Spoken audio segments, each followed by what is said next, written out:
Hello students, my name is Avinash Jadhav. Welcome to my channel Tej Padhai. और आज मैं लेकर आया हूं एक्सरसाइज 3.1 कोऑर्डिनेट ज्योमेट्री। जो 3.1 एक्सरसाइज है वो सिर्फ एक अंडरस्टैंडिंग है कोऑर्डिनेट ज्योमेट्री की, ठीक है। तो इसमें ज्यादा क्वेश्चन नहीं है, सिर्फ 2 क्वेश्चन है, फटाफट करते हैं। तो फर्स्ट क्वेश्चन है, how will you describe the position of the table lamp on your study table to another person. अगर किसी और पर्सन को हमें टेबल लैंप की पोजीशन को समझाना है तो हम कैसे उसको समझाएंगे।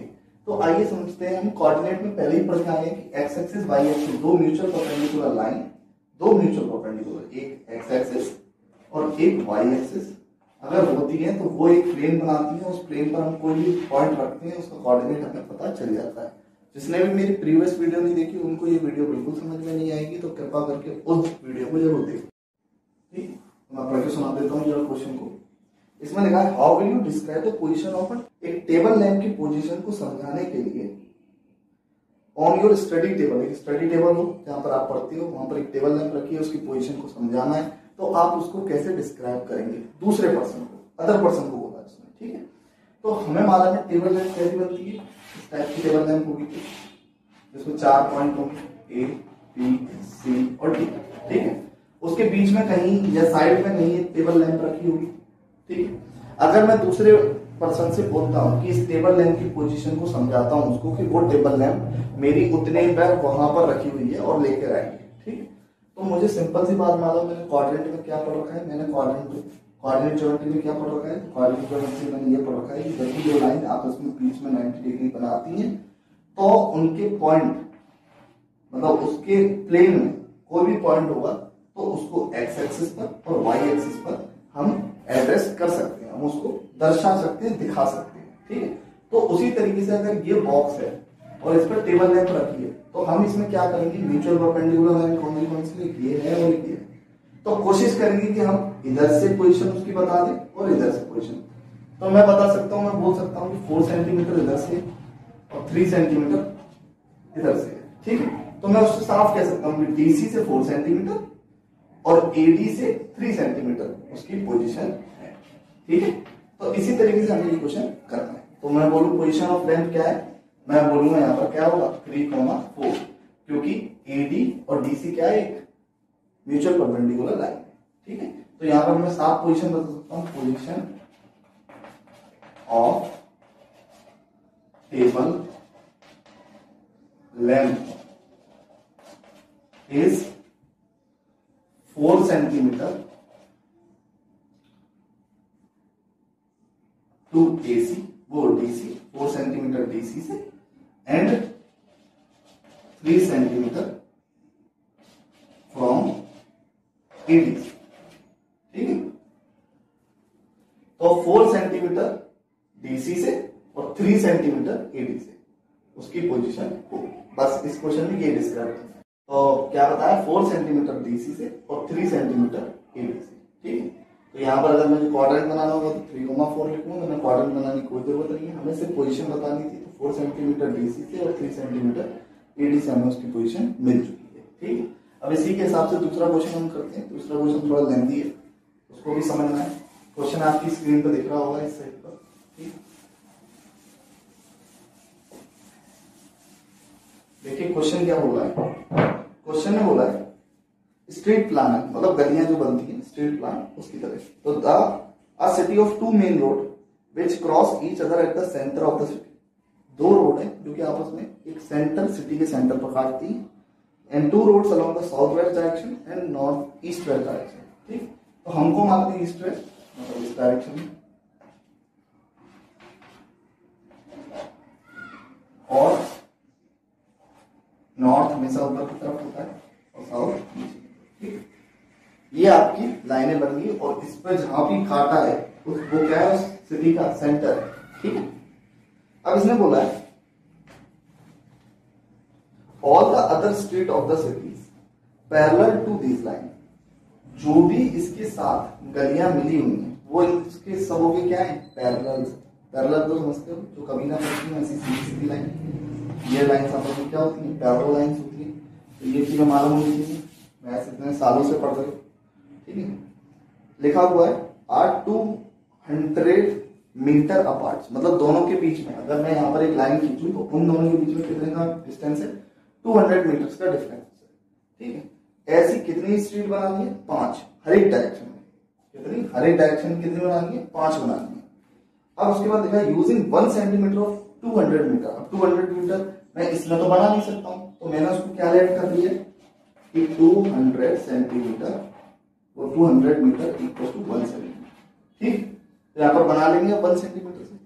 तो उसके बाद लिखा है draw the model of the CTs on your notebook and represent the road and street on the single line. Single line से हमें रोड और स्ट्रीट को दिखाना है। तो हमको मालूम है कि कितना है, 200 मीटर है, जो कि कितना है, 1 सेंटीमीटर। ठीक है, अब हमको मालूम है 200 मीटर की कितनी लाइंस खींचनी है, 5 लाइंस खींचनी है। तो मेरे को हर एक डायरेक्शन में 5 लाइन खींचनी है, तो मैंने एक लाइन खींची इधर, 1 लाइन जो कि वेस्ट की तरफ भी पैरेलल है और ईस्ट की तरफ भी पैरेलल है। Second line, third line, fourth line and last 5th line. ठीक है, ये आपकी लाइंस। ठीक है, इस क्वेश्चन 5 लाइन इसने बोलिए, हर एक लाइन हर एक डायरेक्शन में पैरेलल होनी चाहिए। तो ये ईस्ट और वेस्ट लाइन, ईस्ट और वेस्ट के पैरेलल है। ठीक, उसी तरीके से हमें नॉर्थ और साउथ के पैरेलल करनी है। तो मैंने ऐसे की थी, 1 लाइन,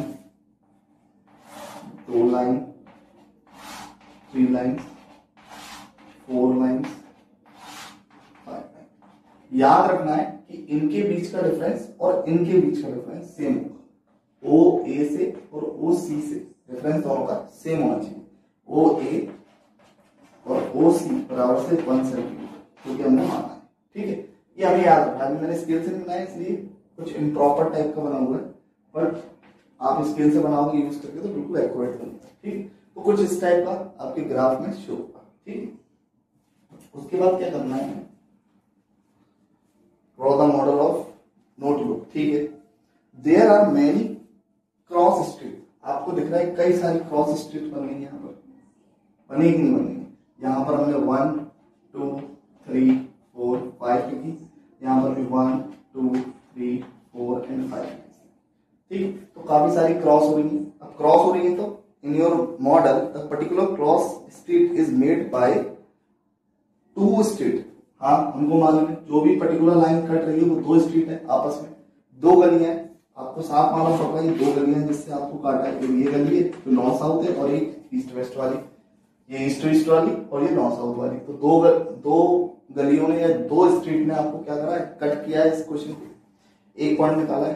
ठीक है, उसके बाद 1 running for north east and other north west, 1 running is north south and other running is east to west. सही है, वो इतना समझ में आ रहा है। अब उसके बाद लिखा है each cross street is refer to the following manner if the second street. अब देखिए मैनर को समझिए, इसके क्या सिद्धांत ये बोला जाता है। इफ द सेकंड स्ट्रीट कौन सी है, ये सेकंड स्ट्रीट। ठीक है, second street running to the north south, तो नॉर्थ और साउथ की तरफ से ये स्ट्रीट और ईस्ट और वेस्ट की तरफ से ये स्ट्रीट जो कि एक पर्टिकुलर पॉइंट पर काट रही है। अब इसका मैनर समझते हैं। मैनर मैंने साफ समझाया कि second street of north south, second street of north south. उसके बाद बोला है 5th in the east, 5th in the east west. 5th कौन सी है इसमें, 1 2 3 4 5 वाली है। ठीक है, ये 5 है, याद रखना है। ये वाली जो है हमारी 3 है, ये 4 है और ये हमारी 5 है। ठीक है, तो 5th वाली स्ट्रीट जो सबसे टॉप मोस्ट स्ट्रीट है, it call as the street 2 यहां से ऊपर गया और 5 यहां से। तो ये वाला क्वाड्रेंट तो हमको समझ में आ रहा है, 2 कॉमा क्या होगा, 5 होगा। करेक्ट है। यूजिंग दिस कन्वेंशन, इसी तरीके से find how many cross street can B refers 4,3। तो 4,3 मैंने पहले बताया, 4,3 मतलब 4 लाइन। ठीक, ये एक्स एक्सिस समझ लीजिए, इसको फटाफट कर लेंगे। 4 ये एक्स है और ये वाई है। तो एक्स पर कितना है 4 और वाई पर कितना है 3। तो 4 पर 3 ये रहा, इस पॉइंट को इसको लिखेंगे 4,3। ठीक है, और इसके साथ साथ लिखा है how many cross street can be referred to as 3,4। 3,4 में देखिए 3 सिंपल बात है, 3,4 3 का यहाँ 4 ऊपर जाएगा तो इस पॉइंट पर बनेगा 3, सिर्फ हमें ये करना है। आपको ये क्वेश्चन लेंथी जरूर लगता है पर बहुत ही ज्यादा इजी क्वेश्चन है। ठीक, तो हमने जो 2 क्वेश्चन के आंसर निकाले वो क्या थे? पहले वाले का रेफर्स करने का, हाउ मेनी क्रॉस स्ट्रीट, कितनी क्रॉस स्ट्रीट हो गई इस 3,4 पर। सिंपल सी बात है, 2 स्ट्रीट। ठीक है, उसके बाद और वो कौन सी है? सिंपल सी बात 4,3 वाली। ठीक है, और इसके अलावा दूसरी कौन सी होगी? ये भी 2 स्ट्रीट्स हैं। ठीक है, और इसमें कौन सी होगी? 3,4। तो बड़े आसानी से आंसर निकल सकते हैं। इनको समझना इंपॉर्टेंट है और समझना आना भी चाहिए। ये अक्सर बहुत इंपॉर्टेंट थी। क्वेश्चन आपके सामने है, इस लेंथी क्वेश्चन को समझ लीजिए, बहुत अच्छे से आना चाहिए। तो आई होप आपको वीडियो अच्छी लगी होगी। वीडियो अच्छी लगी तो वीडियो को लाइक करें, कोई भी चीज ना समझ में आई मुझसे स्पेशली मुझसे कमेंट करें, और चैनल पर नए हो तो चैनल को सब्सक्राइब करें बिल्कुल भी नहीं।